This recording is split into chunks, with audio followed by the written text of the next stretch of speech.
Welcome to the Winner's Circle, the podcast for all Averitt associates, no matter where you are or what you do. Don't forget to subscribe on your podcast app of choice so you don't miss out on future episodes. And now, host of the Winner's Circle, Bailey Pennycuff.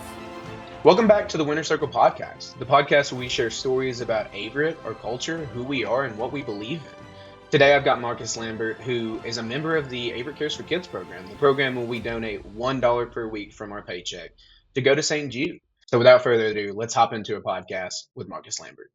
Marcus, thanks so much for coming on the podcast today. Tell me a little bit of how you started at Averitt. What's been your story so far? Well, actually started, honestly, I heard that I was working at another trucking company first, and I heard good things about Averitt, but I also heard Averitt was one of the hardest companies to get on with because they're so good and because they value their employees. And truthfully, man, I was laying in the back of my truck one day with the other company, and there was an ad come across my social media. And I clicked on the ad and filled out the ad, and before I know it, I received a call. Next thing you know, I'm in Cookeville doing my orientation, and it's been 5 years ago, and I've been with Averitt, man, been loving it ever since.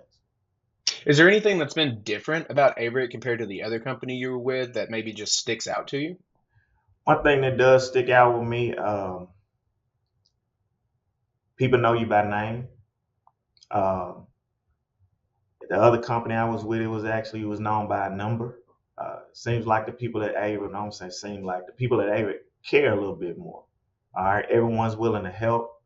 One thing I did notice is when you call in to corporate, they tell you won't be on hold, long, and it's true. Someone's coming right back on the phone. They're apologizing for the wait. They're doing everything they can to help you and everything to get you back up and rolling and on about your day. So, yeah. Yeah, that's amazing.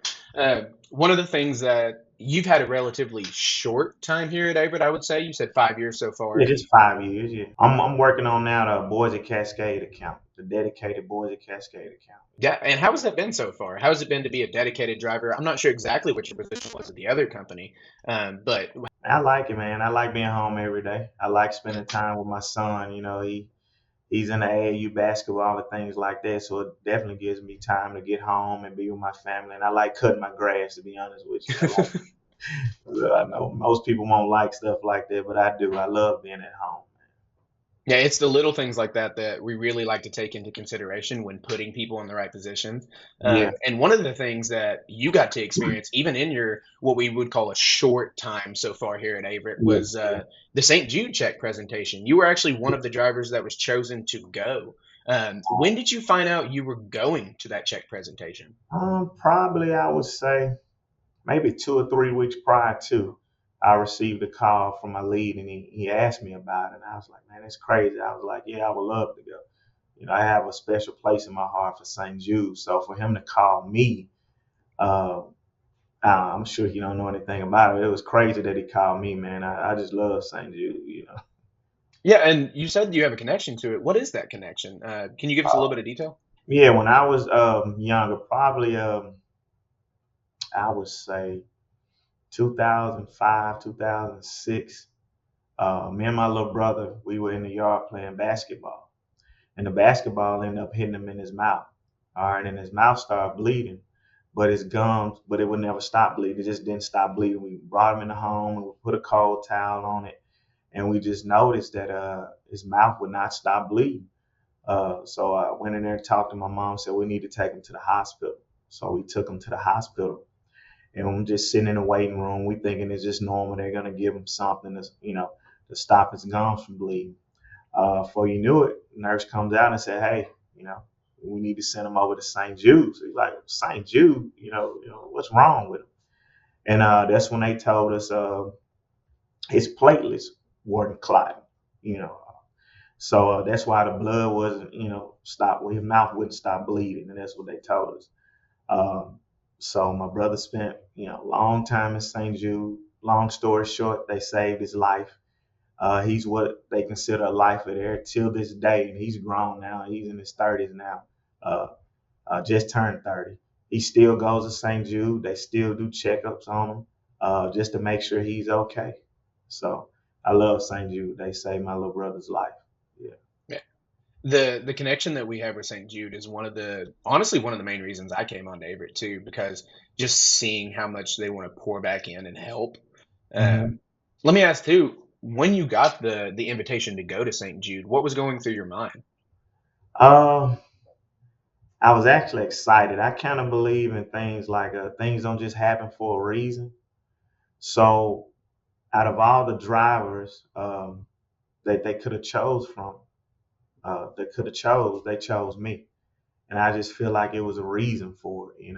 Maybe it's superstition. I don't know what it is, but I just feel like uh, it was a reason why they chose me to go, and I was excited about it, man. Can you take me through the emotions of what it felt like being at St. Jude again after all that? Man, when I walked in, it was kind of heavy on me at first because we spent so much time in that hospital. Me and my mother spent so much time in St. Jude. To me, I consider St. Jude. Memphis is one of those cities. I always say we sit on the fault line. They always tell us that an earthquake is coming soon, and the earthquake is going to, take the city underwater because we sit on the bluff. I can remember a time when I was younger, and they was talking about it. My grandma took us to visit family in St. Louis because they thought an earthquake was coming and it was going to take the city underwater. But every time I come across that bridge, or every time I go downtown, you see the big St. Jude sign of the St. Jude Hospital. And I tell people when I'm out of town, St. Jude is the reason why this city, still afloat. It's like our saving grace, and that's how I feel about it. So when I walking into that hospital, it was real emotional because we spent so much time there, and I know what they do there, and I know how unselfish they are, and I feel like it takes a special type of nurse, type of doctor, um, to work in St. Jude, to work with children, because children are so innocent, you know. So it was overwhelming to walk in the place. It just took me, and just to know they did so much for me and my family, it was kind of overwhelming, made you want to share the tear, but it was also beautiful at the same time. Yeah. Have you been able to share that with any of your associates or anybody you work with after the fact? Yeah, I have another driver. We talk every morning. His name is Ron.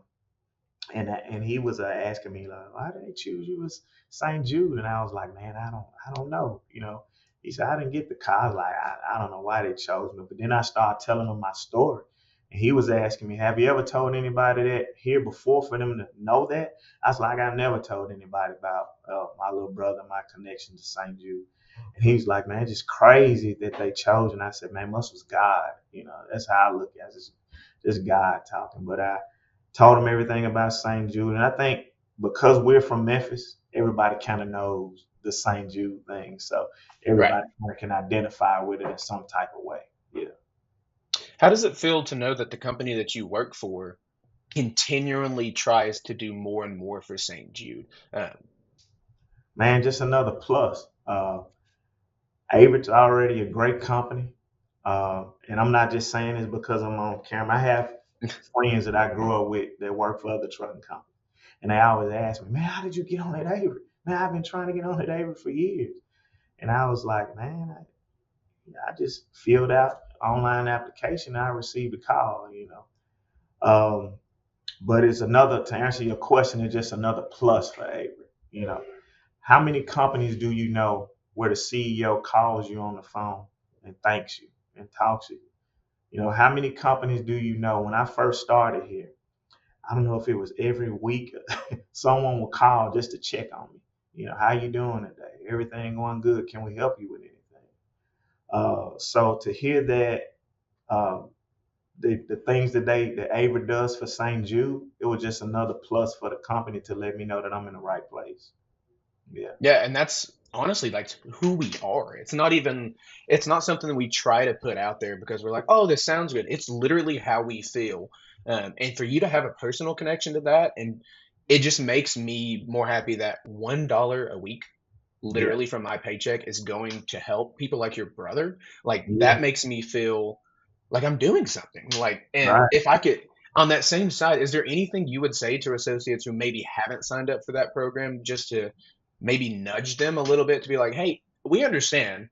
but maybe you should rethink joining the program. Yeah, I would tell any associate, man, who hadn't signed up yet, do it. It's like if you want to bless somebody, and I know everybody's in the blessing business, I hope everybody's in the blessing business because I feel like in life we're only blessed to bless. God only blesses us so we can bless someone else and we just pass it on. So if you're able to associate that's not signed up, please do. Please bless somebody else. Even though we don't look for blessings to come around, I can assure you that blessings will come back around to you. Yeah. Absolutely.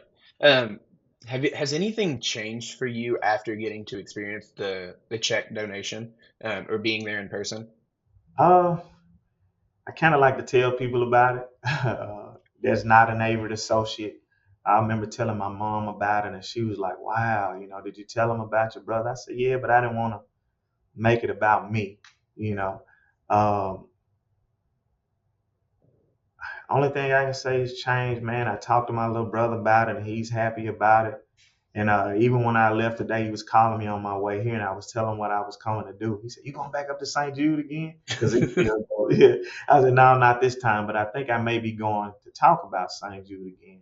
And he was like, "Man, just keep doing it. St. Jude saved my life. Just keep doing it." I said, "Man, if they want me to, I keep doing it."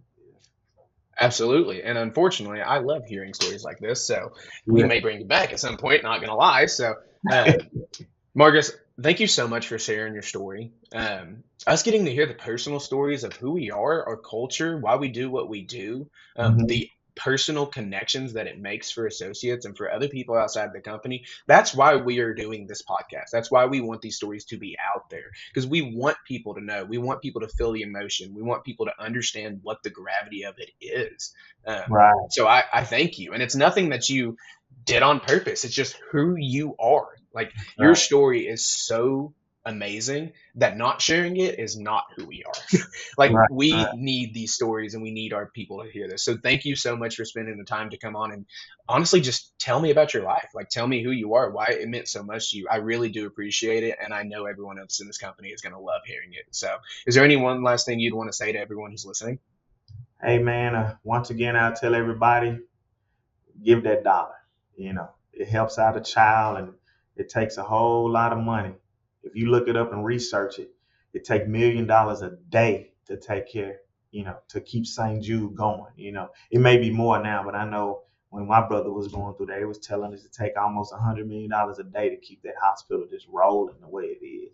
So the small contribution that we can do, $1 a day, it may not seem like much because we say it's only $1. Plus, I give to St. Jude, on my own. But do it, man. Do it. Someone's going to benefit from it, and it's going to save a child's life, for sure. I believe it was the founder of St. Jude himself said he'd rather a million people give $1 Yeah. than one person give a million, and that holds weight. So, The whole way. That's it. Marcus, thank you so much for coming on. It's been an absolute pleasure. Hey, man, no problem, man. Thank you guys for having me. Marcus's story is just one of the many personal connections our associates have with St. Jude for Averitt Cares for Kids. Giving that dollar a week is so important. And the good news is it's not the only way our contribution grows every single year. Along with the additional match from our company for that $1 a week, our company also recognizes Team Up community service hours, associate life events, milestones, and achievements. Those all pulled together to fund Averitt Charities, which helps our contribution grow every year to give to St. Jude. Associate giving is one of our team's core beliefs and something we're very proud of. So remember to stay in the winner circle. It's our customers, our associates, our future. Thank you so much.